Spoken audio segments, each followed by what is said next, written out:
झूठ की शिरोमणि, क्योंकि झूठ की शिरोमणि भारतीय जनता पार्टी में एक रेस लगी हुई। तो झूठ शिरोमणि महिलाओं में जिस महिला को खिताब मिला, महिला एवं बाल विकास मंत्री श्रीमती स्मृति ईरानी जी, ट्वीट डिलीट करने से नहीं होगा काम। प्रधानमंत्री जी आइए सामने और माफी मांगिए देश से। झूठ की शिरोमणि महिलाओं के खिताब विजेता श्रीमती स्मृति ईरानी जी आइए सामने और देश से माफी मांगिए। 12-13 दिन में भारत तोड़ो यात्रा 8 साल वालों की घबराहट सामने आ रही है।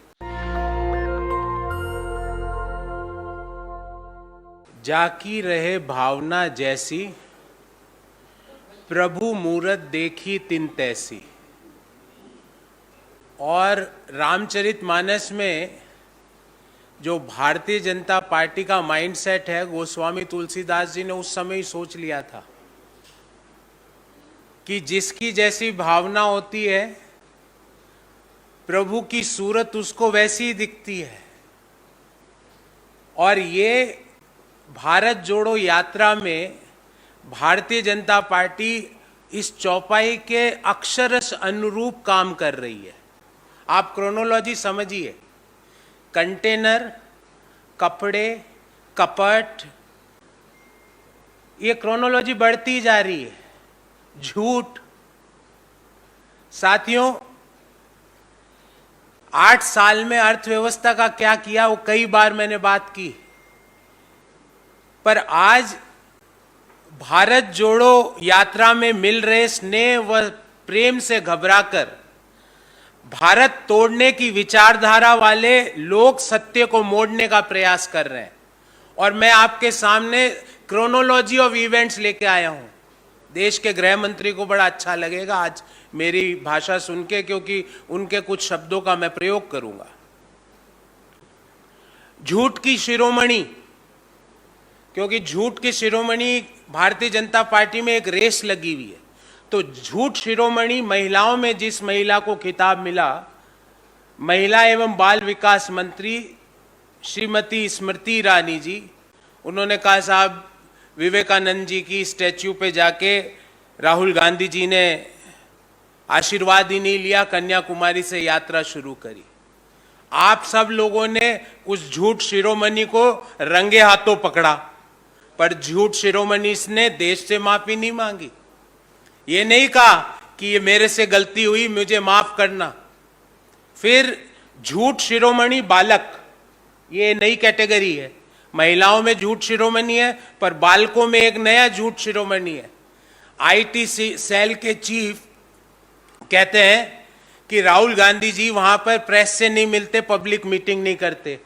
आप में से अधिकांश लोग कन्याकुमारी और केरल में भारत जोड़ो यात्रा का भाग बन के आए हैं।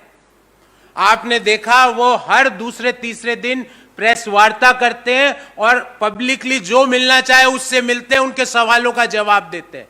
फिर मेरे को रामचरितमानस की चौपाई याद आई कि जाकी रही भावना जैसी, प्रभु मूरत देखी तिन तैसी। कि आपके मन में आप प्रेस वार्ता नहीं करते तो आपको लगता है दूसरे भी नहीं करते। ऐसा नहीं है, झूठ शिरोमणि बालक। फिर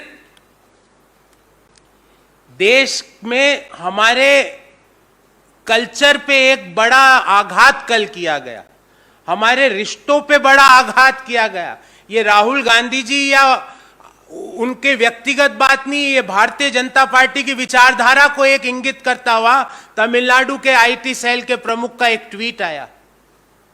उन्होंने जिस भाषा का और जिस संबंधों को तार तार करने का प्रयास किया, शायद उनके यहां वैसी परंपरा होगी। उससे ज्यादा घटिया, निम्न, तुच्छ और इससे ज्यादा मेरे पास किसी व्यक्ति को और घृणित ट्वीट कोई हिंदुस्तान की राजनीति में हो नहीं सकता। उन्होंने जब दबाव बढ़ा तो उस ट्वीट को वापस ले लिया, पर क्या प्रधानमंत्री जी ने या भारतीय जनता पार्टी के अध्यक्ष ने उस ट्वीट के लिए माफी मांगी? देश आज पूछना चाहता है कि वो जो सीटीआर निर्मल कुमार है नामक जो व्यक्ति है, उन्होंने जो घृणित ट्वीट किया वो किसके इशारे पर किया? वो दिल्ली से उनको कौन निर्देशित कर रहा था वो ट्वीट करने के लिए? वो अभी तक अपने पद पर क्यों बने हुए हैं? प्रधानमंत्री माफी क्यों नहीं मांगते देश से? प्रधानमंत्री जी, अमित शाह साहब, नड्डा जी, आपके परिवार में, आपके समाज में ऐसी परंपराएं होगी, पर हिंदुस्तान के बाकी परिवारों में इस तरह की परंपराएं नहीं है। आपके जो पार्टी के पदाधिकारी ने जो ट्वीट किया वो हिंदुओं के विरोध में किया, वो हमारी संस्कृति के विरोध में किया, वो हमारे रिश्तों के विरोध में किया। जाकी रहे भावना जैसी, प्रभु मूरत देखी तिन तैसी। जिनकी जैसी भावना है, निर्मल कुमार जी की जो भावना है, भारतीय जनता पार्टी की जो भावना है रिश्तों के प्रति, उन्होंने उस भावना को अपने ट्वीट में परिलक्षित किया। ट्वीट डिलीट करने से नहीं होगा काम। प्रधानमंत्री जी, आइए सामने और माफी मांगिए देश से। झूठ की शिरोमणि महिलाओं की खिताब विजेता श्रीमती स्मृति ईरानी जी, आइए सामने और देश से माफी मांगिए कि आप सिर्फ और सिर्फ झूठ फैलाते हैं।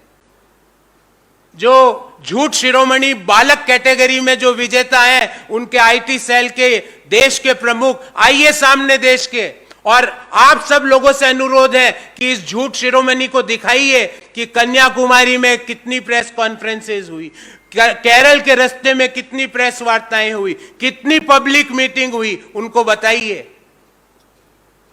तो आज की जो प्रेस वार्ता है वो भारत जोड़ो यात्रा से जो घबराकर भारत तोड़ने की विचारधारा वाले लोग झूठ को मोड़ने का प्रयास कर रहे हैं, उसके ऊपर थी। इस संबंधी हमारे 3 मांग है और 3 सवाल है। साथियों, क्या आज नरेंद्र मोदी जी देश से माफी मांगेंगे? क्या वो अपनी मन की बात आज शाम को प्रसारित करके देश से माफी मांगेंगे कि मेरी पार्टी के आईटी चीफ तमिलनाडु के जो चीफ ने जो ट्वीट करा उसके लिए मैं शर्मिंदा हूं? अगर वो शर्मिंदा नहीं है तो मैं उन्हें याद दिलाना चाहता हूं, जाकी रहे भावना जैसी, प्रभु मूरत देखी तिन तैसी। आपकी भावना, आपके ये रिश्ते ऐसे होते होंगे अगर आप इस पे माफी नहीं मांगते हैं तो। दूसरा, क्या नड्डा जी आज देश के सामने आके विश्वास दिलाएंगे कि अगले 2 दिन में या कल मोदी जी प्रेस को संबोधित करेंगे और प्रेस के सवाल लेंगे? क्योंकि उनका जो झूठ शिरोमणि जो बालक कैटेगरी वाले व्यक्ति है, उन्होंने कहा राहुल गांधी जी प्रेस से नहीं मिलते, पब्लिक मीटिंग नहीं करते। अरे पिछले 10-15 दिन में अनेकों बार वो पब्लिक मीटिंग कर चुके हैं, अनेकों बार प्रेस वार्ताओं में भाग ले चुके हैं। और उनकी जानकारी के लिए बता दूं, 200 किलोमीटर भारत जोड़ो यात्रा पूर्ण हो चुकी है। अब 3570 में से 3370 ही बचे हुए हैं। तीसरा, क्या झूठ शिरोमणि महिला, देश की महिला एवं बाल विकास मंत्री श्रीमती स्मृति ईरानी क्या देश से माफी मांगेगी कि उन्होंने जो झूठी बातें करी उसके लिए क्या वो ये लिखेगी कि मैं शर्मिंदा हूं क्योंकि मैंने देश के सामने झूठी बातें रखी? क्या झूठ शिरोमणि महिला अपने सीटीआर निर्मल कुमार के ट्वीट के लिए देश से माफी मांगेगी, जिस ट्वीट ने हमारे देश के कल्चर, संबंध, सभ्यता, उस पे एक बड़ा वार किया है, और झूठ शिरोमणि महिला चुप बैठी हुई है? क्यों? साथियों, सिर्फ 12-13 दिन हुए हैं, अभी 14 दिन हुए हैं भारत जोड़ो यात्रा को, और 8 साल से जो भारत तोड़ो यात्रा चल रही थी उसके लोग थरथराए हुए हैं। 12-13 दिन में भारत तोड़ो यात्रा 8 साल वालों की घबराहट सामने आ रही है। और मैंने क्रोनोलॉजी जैसा शुरू में कहा, कंटेनर, कपड़ा, कपट, और ये लंबी असत्य और झूठ पे झूठ, असत्य पे असत्य। नेशनल दस्तक की आपसे गुजारिश है कि अगर इसको बचाना चाहते हैं तो नेशनल दस्तक को सब्सक्राइब करने के लिए रेड कलर के सब्सक्राइब बटन को दबाएं, फिर बेल आइकन की घंटी दबाएं। नेशनल दस्तक को बचाने के लिए बहुत जरूरी है कि हर खबर को शेयर करें, लाइक करें, कमेंट जरूर करें।